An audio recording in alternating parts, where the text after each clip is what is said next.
Hey guys, what's going on? My name is Zenton, and welcome to today's video for Legends of Runeterra. Today, what are we doing today?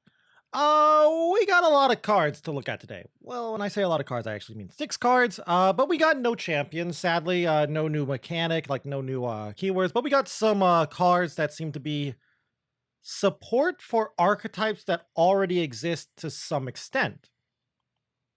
So that's nice. Are these cards good? I think some of them are good.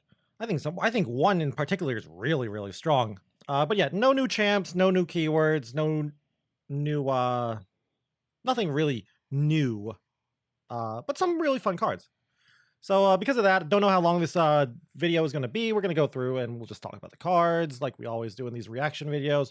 Talk about the cards, talk about potential decks it can go in, its power level, problems with it if it's not that strong, problems with it if it's too strong, what it goes in obviously, what it can theoretically go in, how it can be good if with other future card support, and so on and so forth. So, like I was saying, 6 cards, all for different regions, I believe, so let's go and look at them. Okay. Okay. So, like I said, 6 cards. Only 1 unit and 5 spells. I like spells. But let's just talk about the unit first. Who do we have here? The new boy, the Wharf Rat, the Bilgewater card. 2 mana 0/3 with Overwhelm. I have +1/+0 for each different round you've damaged the enemy nexus. Okay. So obviously they're saying like, okay, yeah. This is a plunder card. You put this in your plunder deck, it's gonna be a big boy with a lot of attack, a lot of power, and he has Overwhelm. Is that actually good enough? It's fine. Like, I'm not gonna say it's bad. I think it's actually fine, but is it good enough to see play? There's only really one plunder deck, right? And that's Sejuani Gangplank. And I'll be honest with you, it's not that great.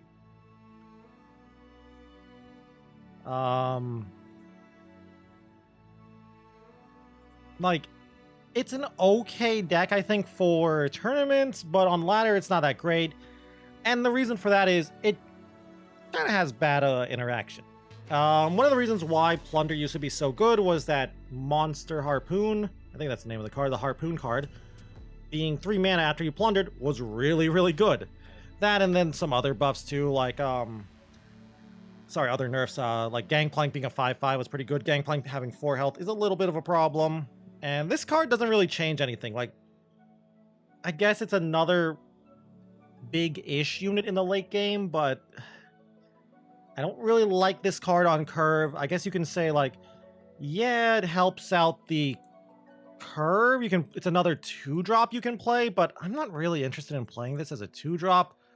I feel like when you look at the 2-drop slot of Sejuani Gangplank, of Plunder, whatever you want to call it, I feel like the 2-drop slot is in a pretty good spot. You got Mirai Warden.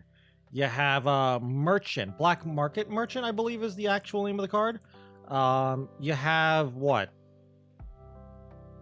I said Mirai Warden. You have I can't remember the name of the card. The 2 mana, 2/3 to draw a card, Fortune Croaker, and then you had like Tusk Bearer. I don't think that's the name. The 2 mana, 3/2 with Overwhelm that pings both of your nexuses.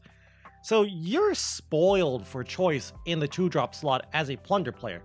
Sure, you can argue, well, you're not really playing Merchant or Croaker on 2 a lot of the time. So yeah, like, I don't know, it just doesn't feel like a good card, but yeah, I can see that, like, this is obviously meant for Plunder. Gangplank Sejuani is the best Plunder deck, so maybe it goes in that, but like, what are you cutting? The Plunder deck is a pretty solid list. Like, I feel like the Plunder deck, if they want anything, they just want something like a new Harpoon, something to replace the job that Harpoon was doing. That's not Wharf Rat, in my opinion. And then there's also other decks too, like a monkey deck with powder monkeys too. That's cute. But really the biggest problem I see with Wharf Rat is it's limited by the amount of rounds the game has gone. Because it's only going to get +1/+0 for each round. It can't get more each round, and that kind of sucks. So that means, like, by turn 5, at best, it's what, a 5/3 with Overwhelm, which is good, but you have to have plundered every single turn, which, while Gangplank Sejuani does that, or at least comes close to doing that, it's still not that much of a payoff.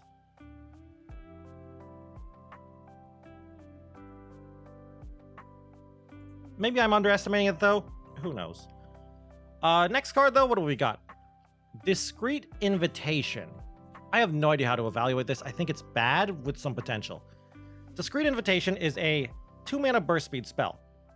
Create a fleeting shady character or Chempunk Shredder in hand and reduce its cost by 1. Kind of wish it wasn't fleeting, but whatever. For the people who don't remember, Shady Character is the 4-mana 1/3 card that clones a follower. I think it only hits followers. I'm pretty sure it doesn't hit champions. It's a skill. These are both skills too, so Jin synergy here, maybe? While Chempunk Shredder is the 5-mana 5/2 that deals 1 to all enemies. I might have like some of the stats wrong, but I'm pretty sure I have the cost correct. And the reason I say I'm not sure if this card is good or bad, and I just think it's bad, is clone cards, Shady Character, are usually decent and can lead to some weird combos that can just be really degenerate. The problem with Shady Character has always been that it's a skill, so your opponent can react to the skill and either just kill the unit that's trying to be cloned, counter the skill if they have like deny or something. So I'm not a big fan of this card, but I could see maybe there's a deck that would like this. Really, I guess the biggest problem for me is just the fleeting. If it weren't for the fleeting tagline, the fleeting keyword added to the units, I'd actually like it. Be able to find a turn where you just have 2 spare mana that's not getting banked, throw out the Discreet Invitation for either the clone or the Shredder, and yeah, just use the mana. That seems pretty cool because it's giving you a discount too, so I like it. It gives you versatility too, gives you choices, and that's always a strong thing when it comes to cards. Like when you have choices, it's one of the reasons why Three Sisters is so strong, and other cards like that. So yeah, I like it. I just don't think it's that strong. All right, Demacia card. Not much to talk about with this one. Inspiring Light. 2 mana, slow speed spell. Grant allies +1/+1. Sure, it'd be kind of busted at fast speed, but slow speed, I just don't like it. You got to play, you have to first, it's asking a lot from you. You have to have a wide board, and you have to pass priority to your opponent. You play this, you buff your board, and then you pass priority, and then your opponent's like, okay, Ruination, or just stun something, develop more of the board in some form or another. Not a big fan of it. If it gave a keyword as well, maybe even not like +1/+1, but like +1/+0 and something, I'd be much more of a fan of this card, but I just don't think it's enough. We'll go with the obvious version, right? Obvious deck. Elites. Elites is the go wide Demacia deck. Elites are terrible. Elites suck. Sorry if you like elites, but they kind of suck right now. Elites have a problem, and this card does not solve the problem of elites. Elites, and a lot of Demacia go wide decks, they just run out of cards. And you might say, well, it's not a control deck. Shouldn't it run out of cards? Yes, but other mid-range and even aggressive decks don't run out of cards as fast as elite decks. And you might say, like, okay, that's fine, though. Maybe they have something else to, like, mitigate that. Not really. They don't have any like reach, like Decimate or anything. They're not manifesting cards like with a Conchologist or a Financier or a Mayor or I don't know, Phase Sprouts or whatever. So yeah, I'm not a fan of this card. It's a strong card. It's like I shouldn't say it's strong. It's a okay card. It's just not helping Demacia go wide weenie decks, which is basically what wants this.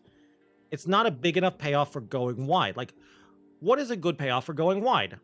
Yordle in Arms. Yordle in Arms was huge payoff for going wide. 5 mana for +4/+4 to your board. Had to get nerfed to +3/+3.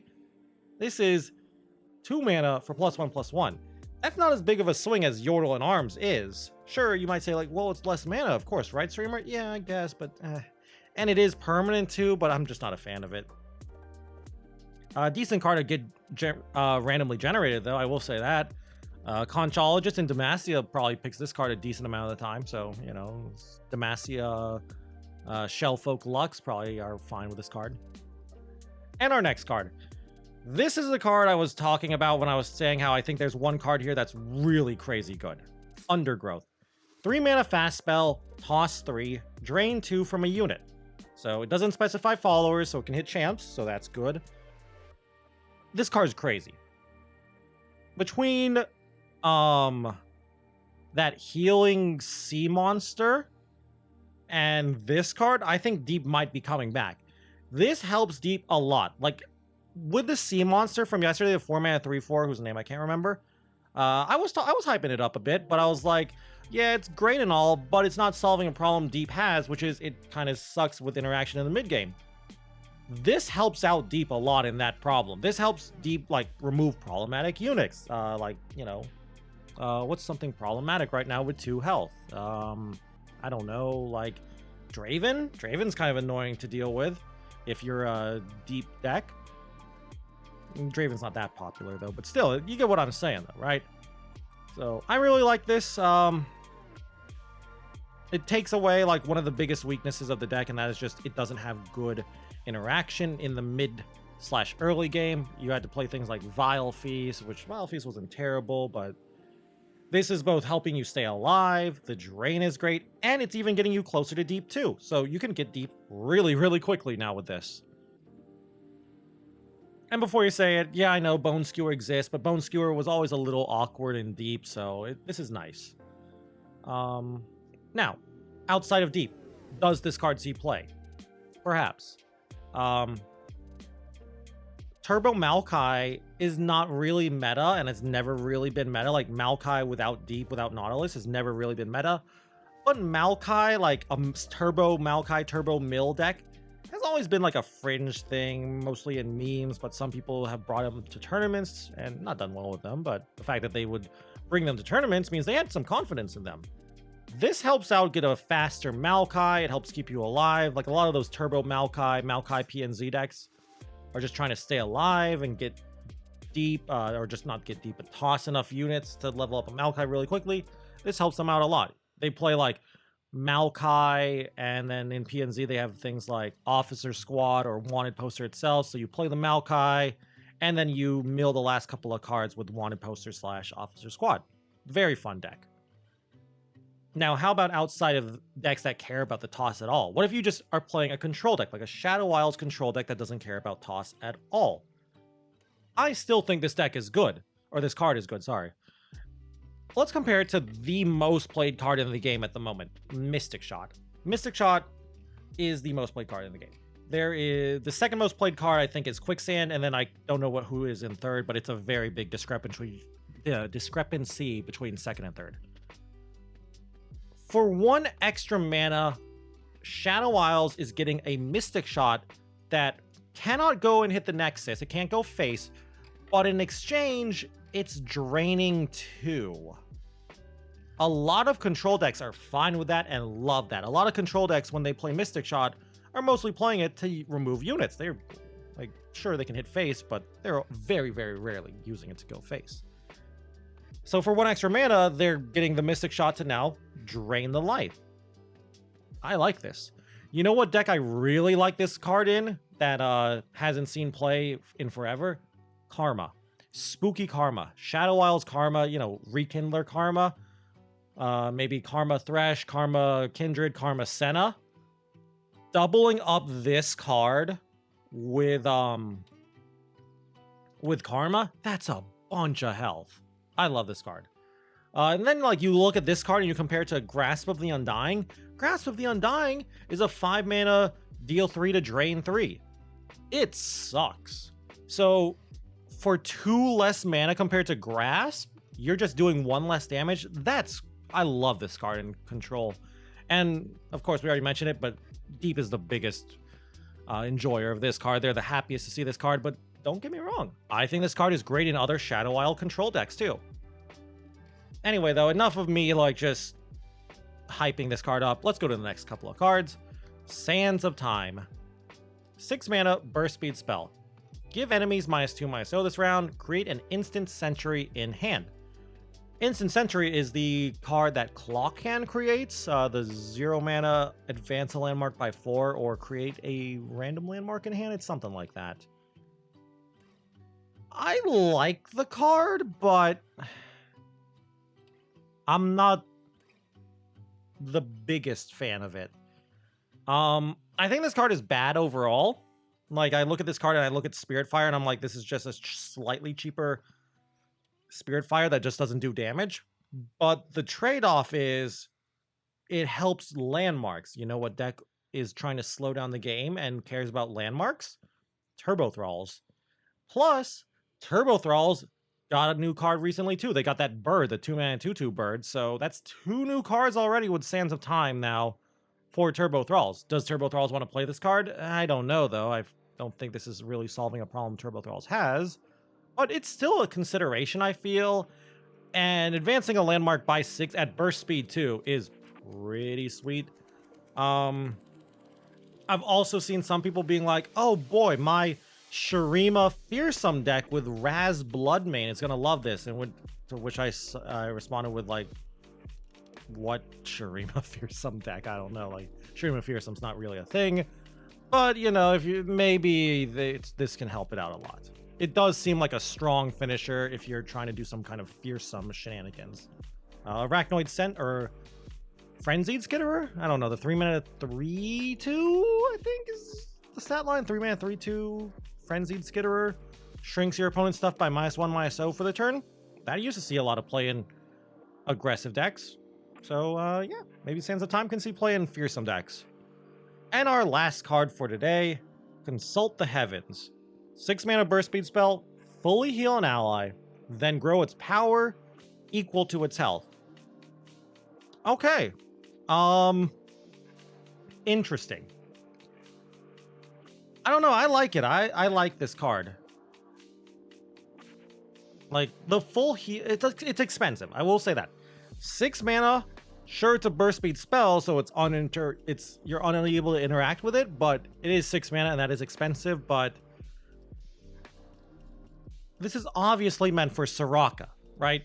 Like, healing, so fully healing an ally, that's already a lot of progress towards a Soraka win. Then growing the power to equal the health, you know, put it on Soraka, you now have a 7/7. Put it on Broadback Protector, it's a 7/7 as well. Maybe go into Freljord, add Udyr. Udyr giving boar stances to Broadback Protector to give Broadback Protector a regen. Maybe play Scargrounds and Star Springs. I don't know. I'm liking this card. Like, this sounds very slow, very memey, but I really like this card and I like the potential it's giving here. But it might just be a little too slow at 6 mana. It's not really developing the board that much, but I don't know. I like it. I think it's a very strong card.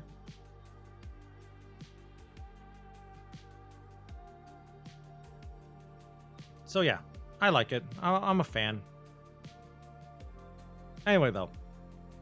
So yeah, overall, I like the cards. I think every single card here is solid except for Inspiring Light. I think Inspiring Light is probably the weakest out of all of these 6 cards, followed by probably Discreet Invitation. Mostly because those 2 I can't really think of how to play them in a serious deck. But all the other 4 cards I think have some potential. Wharfrat, it's okay. Not bad, not great.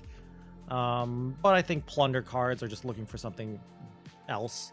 Undergrowth is super strong. Discreet Invitation and Inspiring Light I just mentioned are kind of a little weak, but I think Discreet Invitation has some weird combo-y potential because you can use it in your combo deck to copy stuff, and then if you're against an aggro deck, you get Chempunk Shredder to try to clear the board.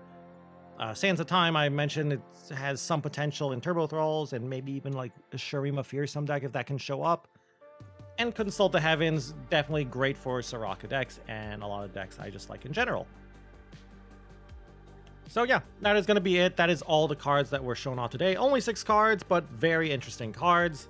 I hope you enjoyed the video though. I'd love to hear your opinion on these cards. Do you think they're good? Do you think they're bad? Why do you think some of them are good and bad, etc., etc.? What do you think? Do you think any of them are even broken? I've seen some people even saying like Consult the Heavens is broken. I don't agree. I just think it's good, but who knows? I'd love to hear your opinion down below in the comments, of course. And if you guys enjoyed the video in general, I'd love it if you could leave a like or a comment down below. Always helps me out and always helps out the channel. And of course, if you guys want to keep up with the Legends of Runeterra content, you can always go and subscribe to the channel as well. Also, if you want to watch me play some Legends of Runeterra, you can go and check me out over on Twitch at twitch.tv/Senaton, where I stream pretty much every single day. Anyway, though, with that all said and done, thank you all once more for watching this video, and until I see you guys in the next one, bye.